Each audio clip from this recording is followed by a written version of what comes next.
News చూస్తున్నాం. Telangana CM Revanth Reddy రేపు మరోసారి ఢిల్లీ వెళ్లబోతున్నారు. ఎల్లుండి కేబినెట్ విస్తరణ జరగబోతున్న అని భావిస్తున్నారు. అయితే అందులో భాగంగానే నిన్న గవర్నర్ తో సుదీర్ఘ సమావేశమయ్యారు. కేబినెట్ విస్తరణతో పాటుగా శాఖల మార్పుకు కూడా అవకాశం ఉంది. ఇప్పటికే పార్టీతో అధిష్టానంతో చర్చలు కూడా జరిపారు రేవంత్. రేపు ఢిల్లీలో ఫైనల్ లిస్ట్ పై కసరత్తు చేయబోతున్నట్టుగా సమాచారం.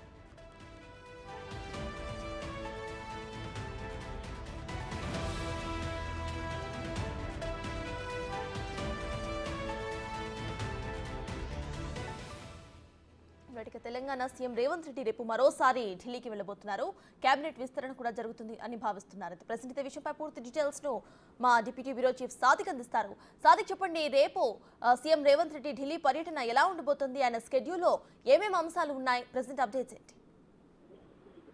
సర్తాజ్ కేబినెట్ విస్తరణపై ముఖ్యమంత్రి రేవంత్ రెడ్డి స్పెషల్ ఫోకస్ పెట్టడం జరిగింది. మంత్రివర్గం పూర్పు ఈ నెల 4వ తారీఖు ఉండే ఛాన్సెస్ ఉన్నాయి. దీనిపై పూర్తి స్థాయిలో కసరత్తు తీవ్రతరం చేస్తాను. ఇంకా కేబినెట్ లోకి 6గురిని తీసుకునే ఛాన్స్ ఉన్న నేపథ్యంలో ఈ నెల 4వ తారీఖు రోజు కేబినెట్ విస్తరణపై శాఖల మార్పు సంబంధించినటువంటి అంశాలపై సెక్రటరీ వర్గాల్లో అటు ముఖ్యమంత్రి కార్యాలయ వర్గాల్లో తోడుగా ప్రచారం కొనసాగుతుంది. ఇప్పటికే సాధారణ పరిపాలనా శాఖ అంటే GADకి సమాచారం ఇచ్చారు సీఎంఓ అధికారులు. రేపు ముఖ్యమంత్రి రేవంత్ రెడ్డి ఢిల్లీకి వెళ్లి ఈ అధిష్టానానికి మరోసారి కూడా మాట్లాడే అవకాశం ఉంది. కేబినెట్ లోకి ఎంతమంది తీసుకోవాలి, ఎవరిలా తీసుకోవాలి, ఏ సామాజిక సమీకరణల ప్రకారం తీసుకోవాలని కూడా చర్చించే అవకాశం అయితే కనబడుతుంది. రేపు ఉదయం ముఖ్యమంత్రి ఢిల్లీకి వెళ్లనున్నారు. వీరితో పాటుగా TPCC చీఫ్ సంబంధించినటువంటి ఎన్నిక పైన కూడా కసరత్తు కూడా ముమ్మరం చేస్తున్నటువంటి అధిష్టానం. ఈ మేరకు మహేష్ కుమార్ గౌర్ కూడా ఢిల్లీకి వెళ్లే అవకాశం ఉన్నట్టుగా తెలుస్తుంది. బోధ మనకు మంత్రివర్గంలో మనకు 6గురిలో 4గురికి కానీ లేకపోతే 5గురికి చోటు కల్పించే లక్ష్యంగా ఈ మంత్రివర్గం యొక్క విస్తరణ ఉండే అవకాశం ఉన్నట్టుగా మనకు సచివాలయ వర్గాలు చెప్తున్నాయి. నిజామాబాద్ నుండి బోధన్ ఎమ్మెల్యేగా సుదర్శన్ రెడ్డి, నల్గొండ నుండి రాజగోపాల్ రెడ్డి, బాలునాయక్ వ్యక్తు కన్ఫామ్ అన్నటువంటి విషయంపై కూడా చర్చలు కొనసాగుతుంది. మరోవైపు ఆదిలాబాద్ జిల్లా నుండి ప్రేమ్ సాగర్ రావు, రంగారెడ్డి జిల్లా నుంచి మాల్రెడ్డి రంగారెడ్డి, మహబూబ్నగర్ నుంచి వాకిటి తో పాటు మెదక్ నుంచి నీలం మధు పేర్లను కూడా కేబినెట్ తీసుకునే అవకాశాల పైన చర్చలు జరుగుతున్నాయి. ప్రస్తుతానికైతే 5గురికి మంత్రివర్గంలో తీసుకుని ఒకటి పెండింగ్ లో పెట్టే యోచనలో కూడా ముఖ్యమంత్రి ఉన్నట్టుగా తెలుస్తుంది.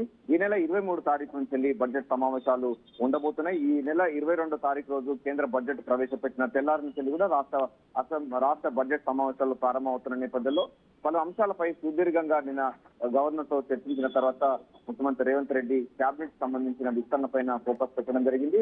సో ఈ నేపథ్యంలో ఫైనలైజ్ గా అంటే గవర్నర్ కోటలు 2 ఎమ్మెల్సీ స్థానాలకు సంబంధించినటువంటి అంశాలు కూడా ఇంకా గవర్నర్ దగ్గర పెండింగ్ లో ఉన్నాయి. ఆ అంశాలపై కూడా చర్చించారు. ప్రధానంగా ప్రొఫెసర్ కోదండరాం పేరు, అమీరుల్లా ఖాన్ సియాసత్ ఎడిటర్, ఇద్దరు పేర్లు కూడా ప్రపోజల్ పంపడం జరిగింది. వాటి అంశం పైన కూడా గవర్నర్ ఇచ్చినటువంటి అంశాలన్నింటిపైన కూడా కేంద్ర సంబంధించిన పెద్దలతో చర్చించి కేబినెట్ మార్పులు చేర్పులు కొన్ని శాఖల మార్పులు చేసే అవకాశం అయితే కనబడుతుంది. ఒక్కొక్క మంత్రి దగ్గర 2-3 శాఖలు ఉన్న నేపథ్యంలో కేబినెట్ పూర్తి స్థాయిలో విస్తరించినట్లయితే శాఖలు కూడా కొన్ని మారే అవకాశం ఉన్నట్టు తెలుస్తుంది. వాళ్ళ పోర్ట్ఫోలియోలు కూడా కొన్ని మారే అవకాశం ఉన్నట్టు తెలుస్తుంది. ఏదైనప్పటికీ మంత్రివర్గం యొక్క పూర్పు మంత్రివర్గ విస్తరణ అన్నది ఈ నెల 4వ తారీఖు రోజు జరిగే అవకాశం ఉంది. ఎందుకంటే ఆషాఢవాసం లోపే ఈ కార్యక్రమం చేయాలని కూడా బడ్జెట్ సమావేశాల కంటే ముందుగానే కేబినెట్ పూర్తి చేయాలని లక్ష్యంగా ముఖ్యమంత్రి రేవంత్ రెడ్డి ప్రత్యేక ఫోకస్ పెడుతున్నారు.